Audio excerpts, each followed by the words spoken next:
Hi guys, so I'm gonna read Marvel Comics number 3, the Human Torch story first, then I'll read the Namor one. Um, yeah, so on the cover here is Angel again, and there's like some sort of skulls or something, and this guy looks like Gollum from Lord of the Rings, and this guy looks like some statues, really weird. Anyway, I'll meet you back to the comic. Just one sec. Okay, sorry about that. Sorry about that. Uh, But yeah, because I downloaded the cover and the comics wrong when I downloaded them.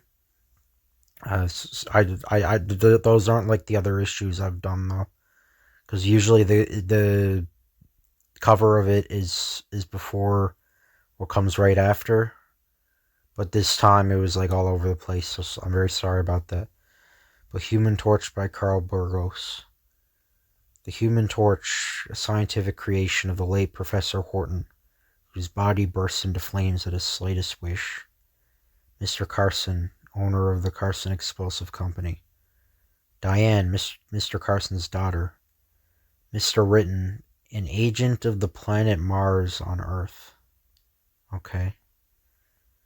The streamlined train comet cracks out a speedy rhythm as our nose heads for Texas. Maybe we can get some news on this newfangled television set.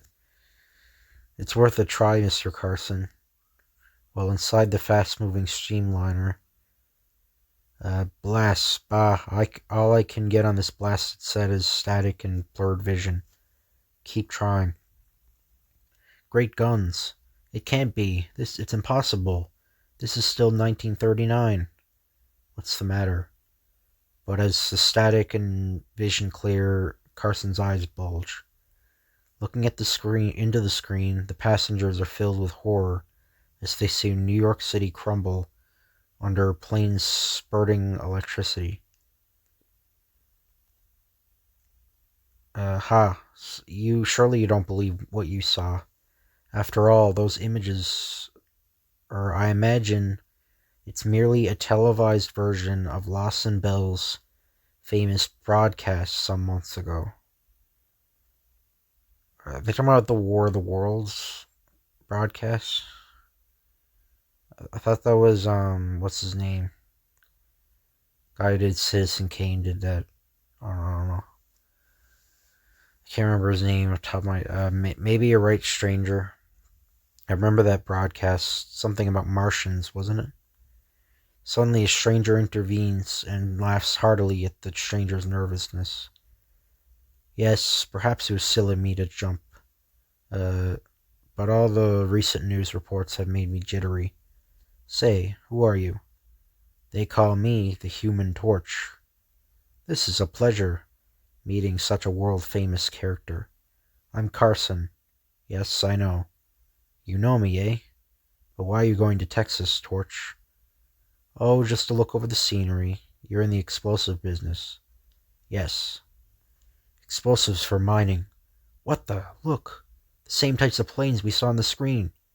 You're right, Carson. Carson's heart skips a beat as he turns and suddenly sees the planes coming toward the train. The planes wing on swiftly and noiselessly over the fast-moving comet train. The bullet-shaped planes pass the train, then dip and let go a salvo of electronic rays that force the rails to snap and curl like a piece of ribbon. As the comet hits the split rails, it shoots into the air like an arrow, and like a twisted snake it lands in the low embankment on the rail side. Set her down and start searching for Carson. It's as good as done. While on the weird plains up above, we'll try the smoking car first. Remember, our orders are to get Carson alive. Carson's in there all right, but he's pinned us down to some wreckage. Let's get in there. There he is. We're in luck. He's alive. Oh my gosh. Who are you? Names aren't at all necessary. We want the formula for the new Trinta Trotoluol. Never. You rats'll never get it. Meanwhile, in the far corner of the car, the Human Torch is also pinned against the wall. Wow, that was a nasty jolt. But what the? Looks like the Martians have landed and are giving Carson the works. Why? I can't budge this steel resting on my hands and legs. And if I could put on my flame, they might kill Carson before I can save him. I got one arm free. Now for the other. Meanwhile, in Carson's corner. Your refusal was a mistake, Carson. For the price of death is death. A cheap price to pay, since you'll never get my new super Trotolol explosives, you rat. As the sharp blade moves, a streak of flame greets it and instantly melts it. What the? It's a Human Torch. Right, and here's a flaming fist to remember me by. Pow.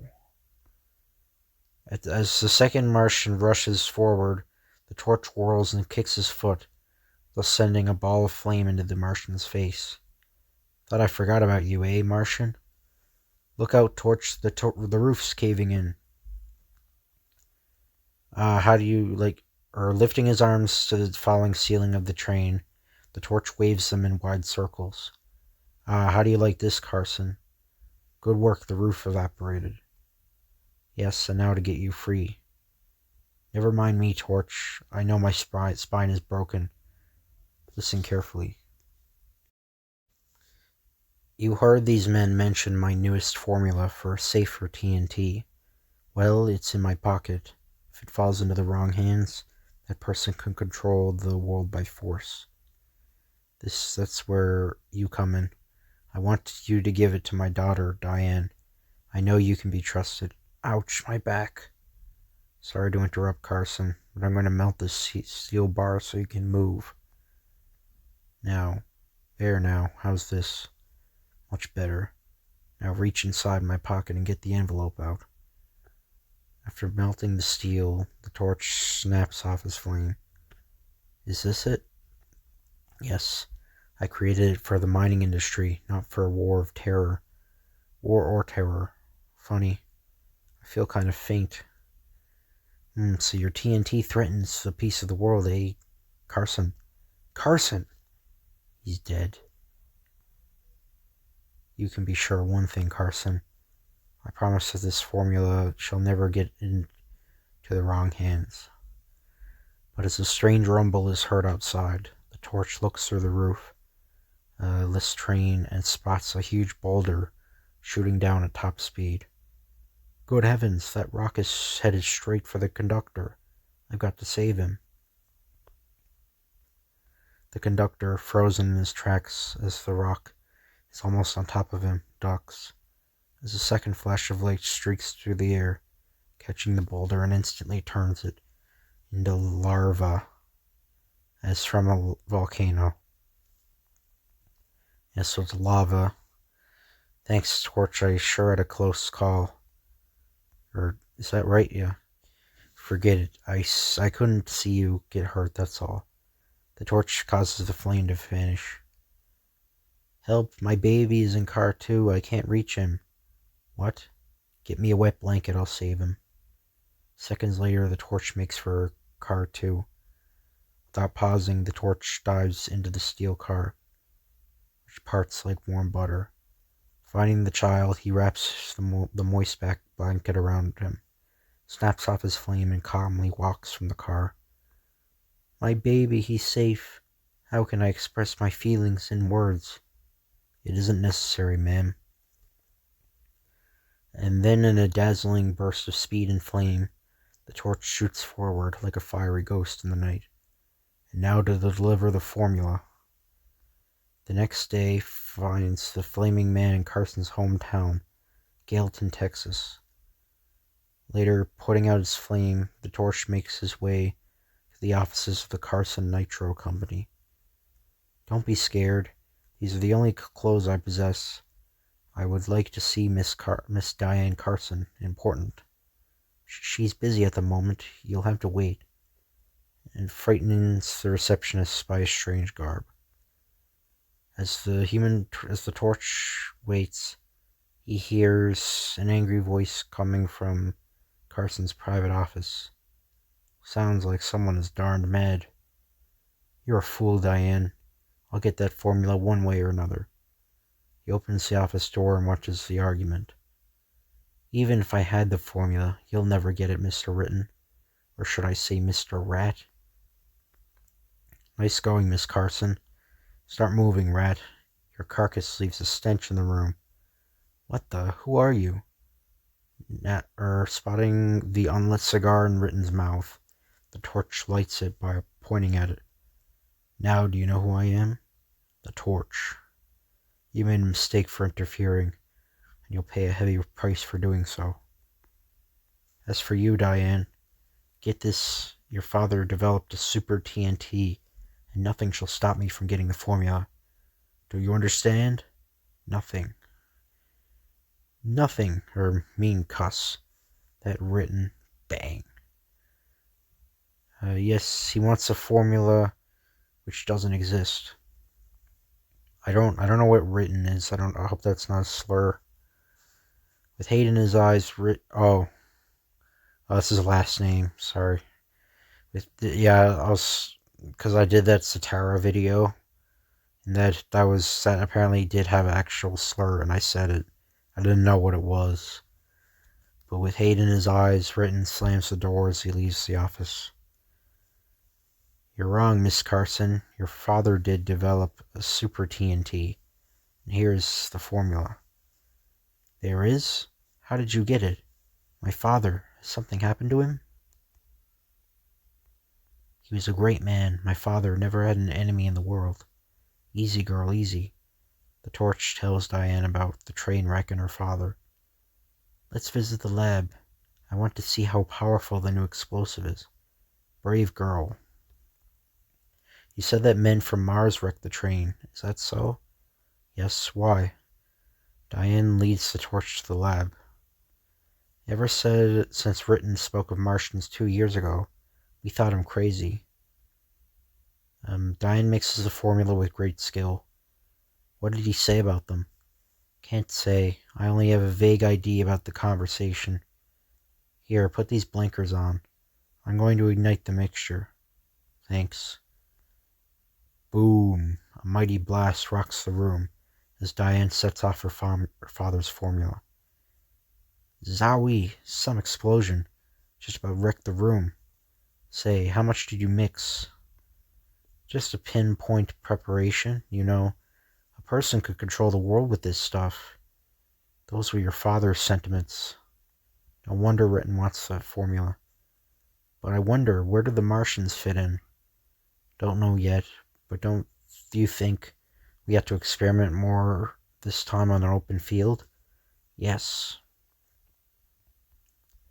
Later, a glycerin truck leaves Carson's company with the Torch and 2 ounces of the new explosive, and heads for Carson's experimental field number 1. Well, in just a while, I know how really powerful this formula is. As the truck glides past a side road, the car shoots into the road and follows the truck. That was the Torch, all right. Keep on his tail. He might be carrying that new TNT. Okay. Inside the pursuing car. Oh.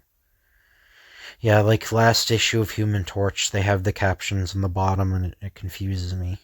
But I'll try not to... I'll be smarter this time. A car is trailing me. Queer looking hood on that car. A second later, the Martian's car lets go the false hood that springs into the air torpedo fashion. Let her go. While the Torch leaps into a nearby creek. Good lord. Wait, what? Man, these captions are so weird.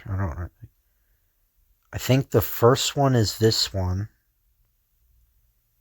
And then it's this one, I guess. Good lord, so that's it. A falsehood that'll cut into the truck and blows me into pieces. And then torch leaps from a nearby creek. There's no arrow saying anything. Well, the hood shoots through the air at a super clip. The torch turns as flame, cuts through the top of the truck, and leaps in the air. Steel cuts through the back of the truck. It sets off the high explosive. And then it's leap? I don't know. It's weird. I don't... See, that's what it should be like. Like this. Like this right here. That's what the caption should be like. Instead, though, they're like on the bottom like this. I don't know. They're all weird. Hurry and bring the glass tube with you. I saw where he landed. At once, Excellency. Well, what are we waiting for? Dive in and don't come up until you have the torch. Yes, sir. I'm pushing the tube into shallow... What the fuck? Okay, what the Martians and I'm caught. Ha, the water must have extinguished his flame. Pushing the tube into shallow water, the chief Martian places a cover over the open end of the tube. Then grabbing the torch's prison, they lift it and make for their car. Head for the roundhouse. Our Earth friend, Mr. Ritten, awaits us there. Later. Look, there's Ritten. Hey, we've got what you ordered, the torch. Perfect. And now the meddling fool shall pay for his interfering. I don't care what you do with the torch, Ritten. We want the formula for the TNT. Yes, of course, that was our agreement. Eh, Captain Ott? Now we must get Miss Diane Carson. She's the key to the dynamite. Very well, Ritten. We shall return with her in an hour. I wonder what happened to the torch. That's the girl. Step on it. Reaching town, the Martians spot Diane strolling down the street. What the Martians? Oh. Okay, I got her. Back to the roundhouse. How does she know... Or, I know the Human Torch told her, but, like, how does she know what Martians look like? Anyway. Later, here's the girl Ritten. So, it's you, you beast. Quiet. No harm will come to you if you give me what I want. As you know, I want that formula. Not for myself, but for Mars. You see, their planet is threatened by another heavenly body. Therefore, the TNT must be used to destroy the latter. When I tried to tell our government about it 2 years ago, and when I contacted the planet with my super radio, I was laughed at. Okay, so he's the one that did the broadcast. Or Orson Welles, yeah, that's his name. This buddy's name is Orson Welles. He did the Orson Welles broadcast, apparently. I think it is, I don't know. And now you seek vengeance, is that it? Right, by the way, here's a friend of yours. The torch, an electric chair. Diane. So Ritten has her here too, the rat. Cute, eh? What about the formula? You'll never get it, never. Then chain her to the rails, Captain Ott. We'll even let the torch see how I get what I want. You're a dog, Ritten, but since the formula means more... it's a good thing you Martians are poor scientists. You see, Diane, I've struck a bargain with them. Ritten makes for a nearby locomotive. After I get the formula, a Martian invasion of Earth follows, and I'll be made Emperor of the United States. Okay. As Ritten clamps down on the throttle, the engine shoots forward. Suddenly, the brake screeches, the torch dives past Diane, and splits the rails in half. I'll get the formula on your life. What the... Okay, so that caption should be after. Like these don't make any sense. Good heavens, the torch. Every bit of his body is blazing, but his head turned on the juice, Captain Ott. That'll settle his hash. Surprised, eh? Well, how's this? And that flame takes care of you. As the captain snaps the switch, the torch melts his bonds and leaps as the electric current forms an electric halo around his body. The torch touches the glass, melting it at once. That's funny. I feel dizzy. Could be this glass covering my head. His head clears and also bursts into flame. Don't move, Diane. I'm going to cut your chain away. It's a miracle. He just points his finger and just shoots flame, melting or burning objects. It's amazing. You okay, Diane? Good. Say, where did Ritten go? There he is. I've got to get out of here. What's this? Sand. Maybe they'll put us flame. And then to get Diane and the TNT. How do you like the sand, Torch? What the?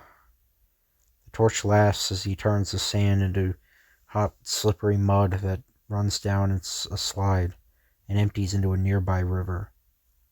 Failed. I might have known the Torch would do something like that. But this steamliner will carry me far away so that not even the Torch will find me. Drat it, Ritten is getting away on that train. And if I'm not mistaken, the tracks circle that mountain before it hits straight track. With his flame glowing, the Torch takes a mighty leap to the top of the mountain. Just as I thought, here comes Ritten. The Torch moves back, gets set, and takes a long leap, diving off the top of the mountain. And here I go. Made it. Wow, it sure is hot in here. What the ceiling is melting. Hello, Ritten, the Torch. Before either can speak, another train on the same track shrieks out its danger whistle.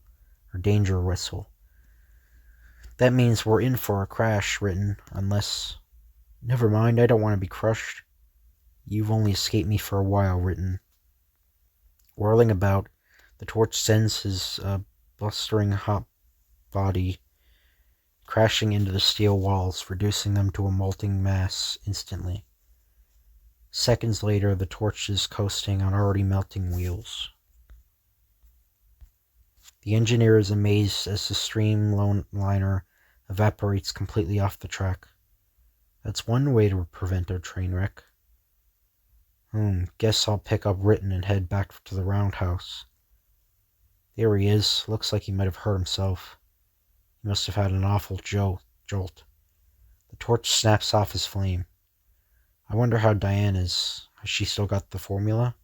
I must get back in a hurry. Back at the roundhouse. Yes, it's true. We are really Martians. What Ritten said about the invasion of Earth would have been real if we got the formula. Ritten was our last hope, although we really hated him for the thought of becoming emperor. Then it's true that the Martians are poor scientists. Yes, you see, after our wars hundreds of years ago, our science of explosives dwindled. Now we know nothing about them. But why did you men wreck the comet and kill my father? The Great One from Mars ordered us to obey Ritten, as if he were the Great One. We did, and I do regret that lives were lost. You must believe me. And now I must return to Mars, a failure.